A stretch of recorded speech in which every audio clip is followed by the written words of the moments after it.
তিন মহাতারকা ফিরছে ব্রাজিল দলে। ব্রাজিলের এই দুঃসময়ে ব্রাজিলের মহা তারকারা ফিরছে এবার ব্রাজিল দলে, যেখানে ছন্ন ছাড়া ব্রাজিল দল কোপা আমেরিকায় ব্যর্থ হয়ে এবার ছিটকে গিয়েছিল বড় টুর্নামেন্ট থেকে, যেখানে সেলেসাওদের ভক্তরা তাদের প্রতি হতাশা প্রকাশ করেছিল, বলেছিল এই ব্রাজিল দল বড় টুর্নামেন্টে আর জিততে পারবে না। তবে আর নয় ব্যর্থতা, এবার ব্রাজিল দলকে নিয়ে কাজ করছে ব্রাজিলের সর্বোচ্চ সংস্থা।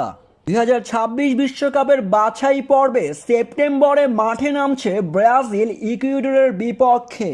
তবে এই ম্যাচের আগেই থাকছে ব্রাজিল দলের দারুণ দারুণ চমক, যেখানে পুরনো খেলোয়াড়রা দলে ফিরছেন, সুপারস্টার নেইমারও আছেন এই একাদশে। বিশ্বকাপের ম্যাচ একটি নয়, খেলবে দুটি ম্যাচ ব্রাজিল দল, যেখানে অপর ম্যাচটি হবে প্যারাগুয়ের বিপক্ষে। বিশ্বকাপের বাছাই পর্ব পার করতে এই দুই ম্যাচ অতি গুরুত্বপূর্ণ সেলেসাওদের জন্য।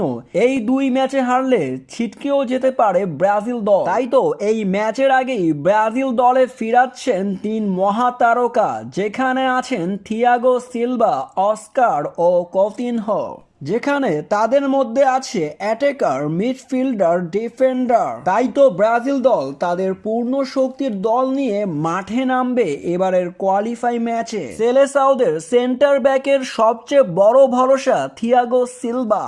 অনেকে তো এটাও ধরে নিয়েছিল থিয়াগো সিলভা আর খেলবেন না ব্রাজিল দলের হয়ে। দীর্ঘদিন সময়ে এই ডিফেন্ডার ছিলেন মাঠের বাহিরে, এবার ইনজুরি কাটিয়ে দলে ফিরছেন অতি শীঘ্রই। সব হতাশা কাটিয়ে ব্রাজিলের এই দুঃসময়ে এবার মাঠে নামছে বড় তারকারা।